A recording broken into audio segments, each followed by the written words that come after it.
Ladies and gentlemen, hello and welcome to Unit Lost, and I'm here to bring you a quick look at the patch. Not only has Winter Wonderland already unveiled itself with a look across the board at all of the skins, you can definitely go and find that video somewhere else on the Unit Lost channel, but we also have an entire shiny new patch with a number of changes across the board. So I've just got the screen up just to quickly flick through this quick and dirty like, just so that we can see some of the important things. I suppose one of the most important things is there is a subtle change to Ashe. Well, there's a couple of subtle changes to Ashe, okay? First and foremost. So, the first thing with Ashe that has changed that really is quite important, something that people noticed with Ashe was that once you fired a shot when you're scoped in, if you unscope, there's a bit of a delay before you fire. So if I just fire off all my shots like that, or if I just fire off some shots like this, if I unscope, there's a delay before I can fire again. And there used to be a delay before you could scope in again, but they've actually got rid of that. So now you can just scope in and scope out as much as you like. You still can't fire faster, but it definitely feels a lot better where you can unscope and then scope back in and maybe get another shot off. If you try and do it too quick, then of course you're going to lose your shot because you have that delay still, but it just feels nicer overall. You don't have quite that same clunkiness that you used to. Okay. The other major change with Ashe is something that I'm going to need some ult charge for, so excuse me one moment. But yeah, like a lot of people I noticed will sort of put off with Ashe with the sort of the weirdness that her rifle felt. This lets you just scope in, set up a shot a little bit more. You can sort of use that little bit of extra mobility perhaps to move around a little bit more. It's just going to be a touch more agile in combat. Not really hugely changing the hero up much, and honestly, I think they're better going a little bit hands-off with Ashe just for now, because if they, try and do too much, well, she's new to the game, people are still trying to figure her out. There's an argument to be made that the dynamite might be a little bit strange, but yeah. But the other major change that absolutely 100% needs covering is that Bob is now golden. Look at him. Look at him. Look at his mustache. It's amazing. Yeah, Bob is now gold if you have a golden weapon, which is absolutely incredible. I love it. Perfect. This is the change that the game needed 100%. Absolutely. Okay, next up is going to be a Bastion.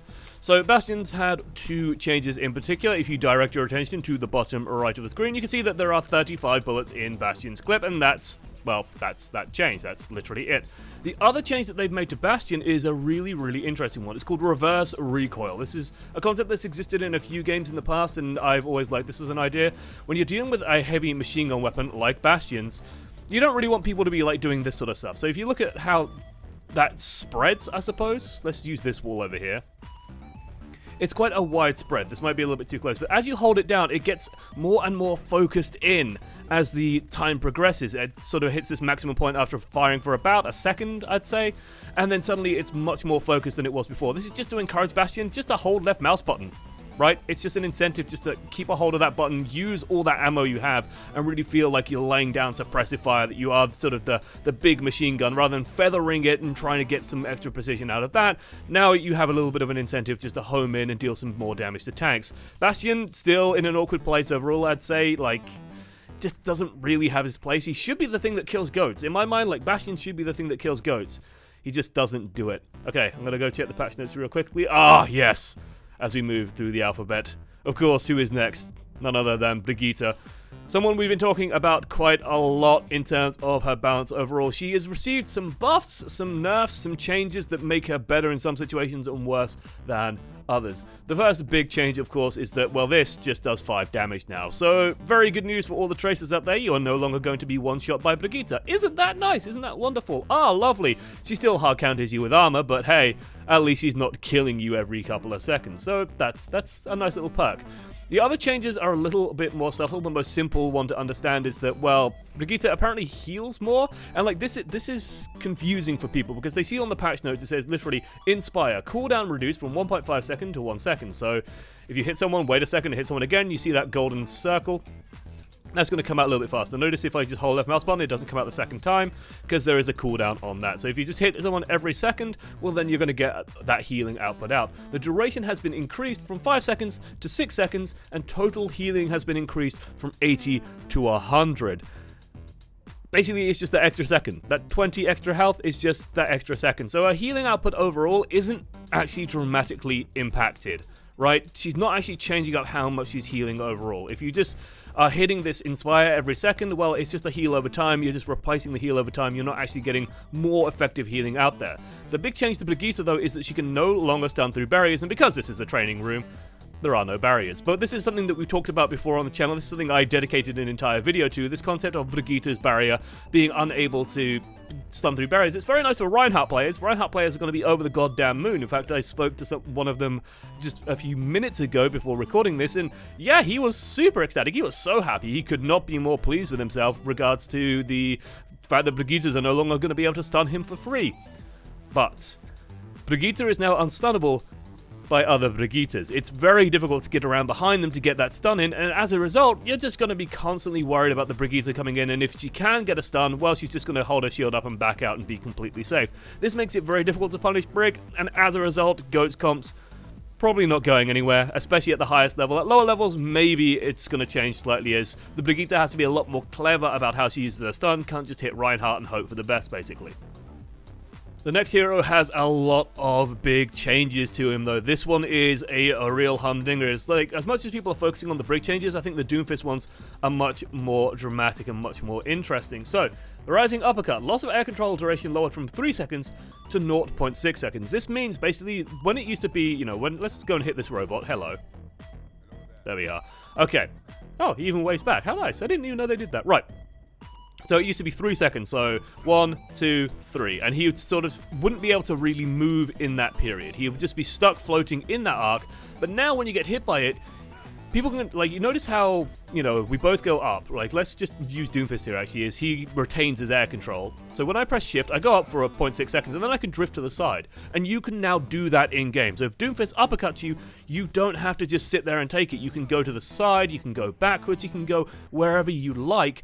You're still going to float down, he's still going to hit you with some damage, but at least you have some agency in how you can move around. Maybe getting away from him is the best option. It's going to take a little while to figure out, I think, the best way to get out of Doomfist's combo, but at least you have something to do.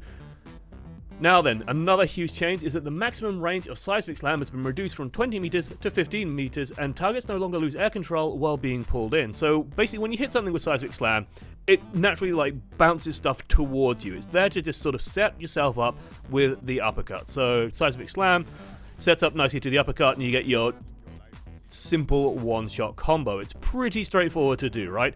Now, well, players don't lose air control anymore. Again, they can just hold back and they can bounce away from it, and maybe you're going to miss the uppercut. They can go left, they can go right. If the Doomfist isn't actually aiming at the target, he's going to have, you know, there's going to be more times when he's just going to miss targets. Now, Rising Uppercut's hitbox is enormous, so he's still probably not going to miss that much, but at least there's something you can do. It's sort of removing a lot of that feeling of just having no control once that Doomfist connects. I don't know about you guys, but I play a lot of Zen, I play a lot of Ana, and it is extremely frustrating to know that, well, once he's hit you with this, you are just kind of done. You have to rely on everybody else just to kill him. At least now you have some control. Perhaps you will survive Doomfist. Who knows? We'll see. The last, but by no means least major change to Doomfist is the ultimate. His ultimate no longer just annihilates people, especially in the combo. So it used to be that the outer ring, so when I go to this UI, you see that there's two little things here. It used to be that this outer ring could still one-shot squishies. It can no longer one-shot squishies. So that means heroes without escapes, like Ana, for example, are no longer just going to die. Like, you literally have to rely on like a Zarya bubble or something like that, saving you as Ana if you want to get away from Doomfist's ult, if he positions it correctly. Now, you are not just going to be one-shot straight up, which is so much nicer. It's so much better. It feels nicer. Thank goodness for that. The other factor is just a simple shrinking of that inner radius. That inner circle just is a little bit smaller. The change that I'm quietly quite excited about is just a very simple buff to McCree's Fan the Hammer. It's, honestly, not that much to talk about. The damage has gone from 45 to 55 damage per shot. So it used to be that every single one of these shots would deal 45 damage. Now it's gone to 55. This means that McCree can now shred 300 hit point targets. You can now actually kill Bastions, I believe, with a simple right click. I think if he's self-healing, he might just be able to scrape through it, but you can generally do a little bit more damage with that Fan the Hammer. It's going to make him a lot better against stuff like Doomfist. It's going to make him better against Bastion. It's going to make him a little bit better against tanks, but it's not going to also put him back where he was when the game first came out, where Fan the Hammer just literally did, you know, the full whack every single shot. Now it's just going to feel a little bit better overall for McCree. He's in a pretty good place right now. Not surprised to see that he's not really changing too much elsewhere. Now, I can absolutely see McCree retaining his place in the game as sort of one of the kings of hitscan. Where he sort of falls against Ashe, I'm still kind of waiting and seeing, to be honest. McCree has a lot more versatility in his mobility overall. Like, as weird as it sounds, like Ashe can bounce around and she can get to high ground and stuff like that much easier. But in combat, McCree is just that little bit more agile. You can dodge a lot more shots and stuff like that, while Ashe is a little bit more stationary when she's shooting. There's sort of a really nice trade-off between those two that I quite enjoy while we hastily build up our ultimate. So, come on. Whoop, whoop. You can tell I don't play Torbjorn much. He's actually a lot better now. I really like him since the rework. Hopefully you guys do too. I think he's definitely no longer the throw pick that he used to be. He feels a lot more solid and well-rounded. Okay. So, Torbjorn's change is pretty simple. The molten core damage has been increased from 130 to 160 per second. So, if I just fly off a glob here, this is now doing 160 damage per second. It's just better, right? It's just really good now. That's just going to tear people to pieces. It's going to make it much harder to just get healed through it. Stuff like Moira and Ana won't just be able to keep you alive in it. It is a very, very big threat to deal with, and it means that his ultimate is just going to be absolutely devastating. Especially, it already was devastating when you combined it with stuff like Graviton Surge, but now it's just going to be really good just for clearing people out, and just good area denial tool. It's a nice, versatile piece of kit. Again, Torbjorn, looking good. Definitely not sort of a must pick. I'd say, be wary of picking him too much on attack, but he's not bad. Like, if you see a Torbjorn in your game, you're on defense, don't throw, basically. Don't throw. Don't think that guy's throwing.